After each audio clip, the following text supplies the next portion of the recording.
عاجل. نقل الفنانة شيرين عبد الوهاب للمستشفى في حالة صحية خطرة وإجراء جراحة عاجلة.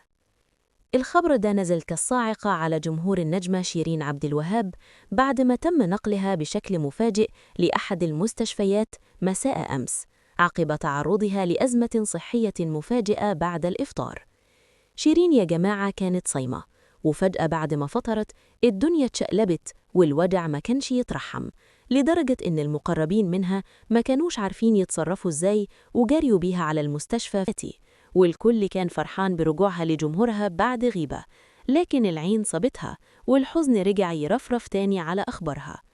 الفيديو اللي فات كان فيه حنين وشجن، والناس قالت شيرين بدأت ترجع لروحها، لكن القدر كان مخبلنا الصدمة دي، ودلوقتي كل القلوب مع شيرين في العمليات ومستنيين خبر يبرد نارنا ويطمنا عليها.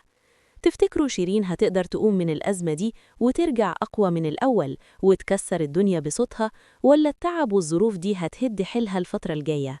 مستنيين دعواتكم الصادقة لشيرين.